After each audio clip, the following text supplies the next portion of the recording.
And here we are for that final bit of your segment. You've walked us through so many things. What is Jain meditation, or rather, what are Jain meditations? What are the texts, scholars, places? When was it developed? How is it practiced? The philosophy, meaning. So as people continue to absorb it, and the good part of this is they can always resource those videos at any time. What is that one or more experiential memory that you would want them to remember this segment in you by? And take as much time as you need. Thank you for such an open question, such a generous question. And I'm remembering bringing students to Asthana Squasi Shala in North Delhi, in a bustling neighborhood. And we ascended the stairs for a day-long session with Shiv Muni, a renowned teacher of the Stanasquasi tradition, who shared with us through the course of the day so many techniques, so many philosophical perspectives, so many textual references, and yet what I recall and what I'd like to share with you is a little bit of the mood that was conveyed. And we've heard about the assemblage of the saints. We've heard about those who dwell in the Siddhaloka, in a place of eternal youthfulness, in a place of divine proportionality, in a place of abiding equanimity and tranquility.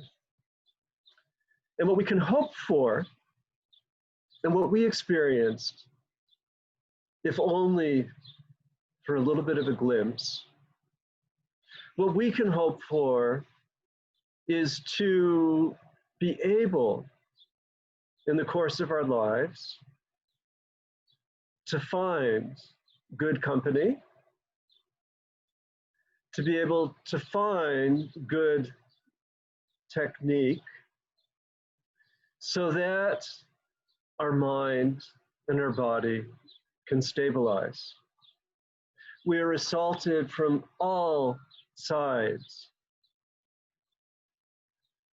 with economic data, with political data, with emotional data, with media-driven narratives that may or may not be worth spending our time with. And what I would like to do is to invite us to go into a place of stillness for several minutes. And I'll share with you his technique. We'll begin with ko-hum. Ko-hum. Ko-hum. And on the one hand, simple mantra, but it's a mantra with meaning. And the question asked with a syllable ko, kaha, who aham, who am I? And I invite you to follow in asking that question of you by identifying who you think you are and who other people think you are. We come from all walks of life. You're not in front of me in this moment, so I can't ask you for certain who you are, but you can ask yourself, who am I?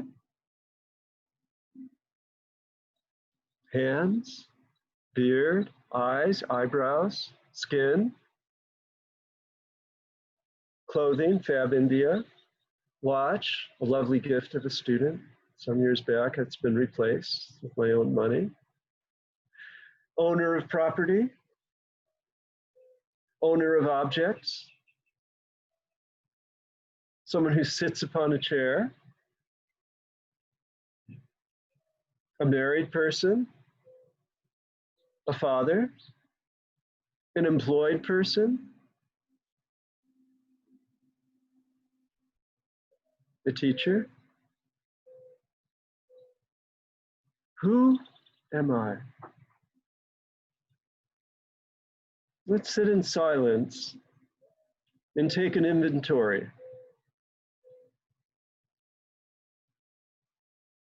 What foods do you eat? What clothes do you wear? What car do you drive, particularly if you're an American?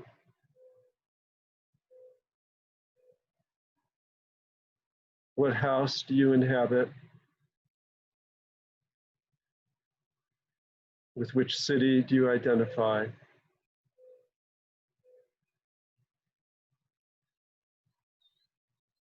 Ko-hum, ko-hum, ko-hum, ko-hum, ko-hum, ko-hum, ko-hum, ko-hum, ko-hum, ko-hum, ko-hum, ko-hum, ko-hum, ko-hum, ko-hum, ko-hum, ko-hum, ko-hum.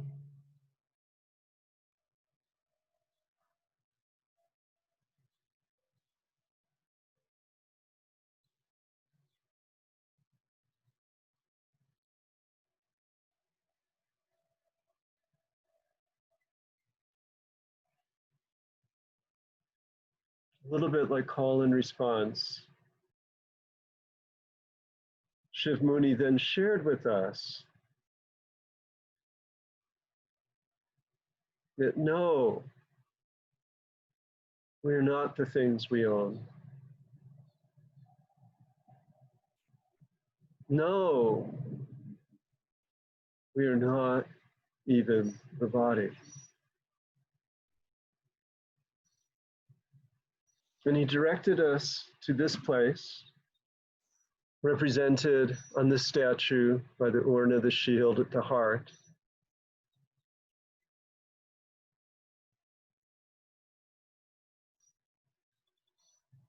And gave us another mantra.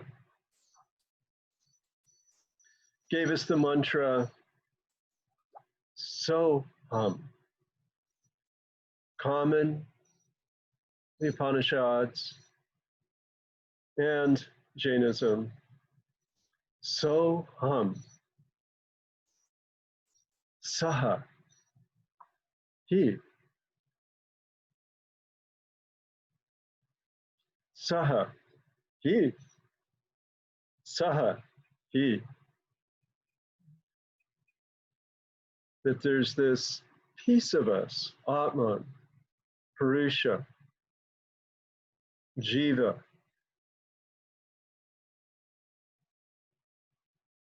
for the Buddhists, the Anatman. There's this piece of us that defies description, that owns nothing, that possesses nothing,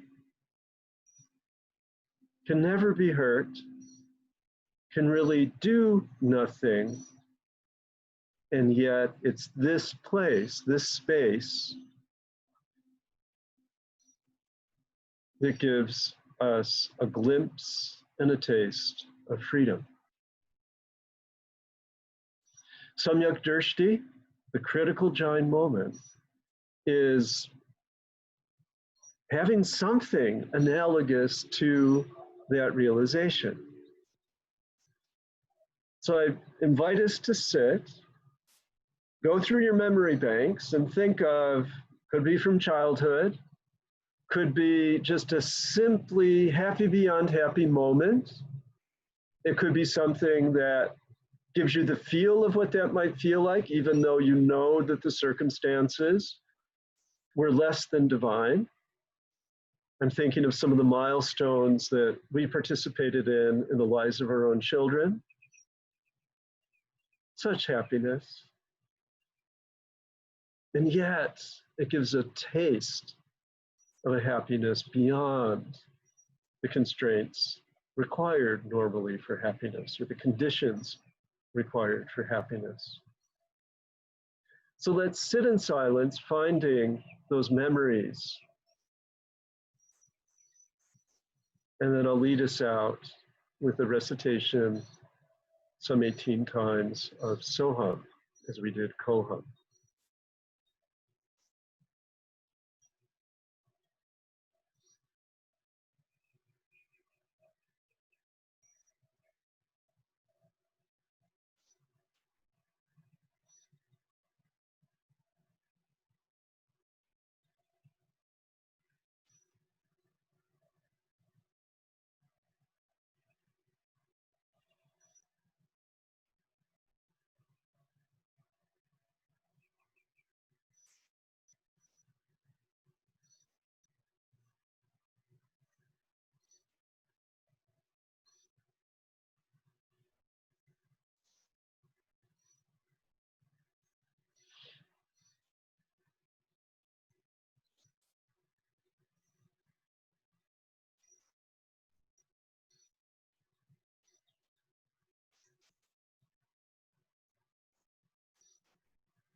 Soham, Soham, Soham, Soham, Soham, Soham, Soham, Soham, Soham, Soham, Soham, Soham, Soham, Soham, Soham, Soham,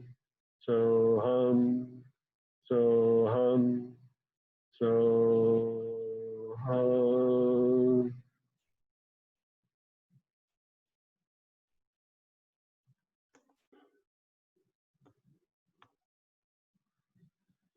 Jai Janendra. Thank you so much. That was a gift. So grateful to have been with you the last few times and heard you. And we will be sharing all the contact information so people have a way to reach out and continue the learning with you. Beautiful. Thank you so much. Namaste. Thank you.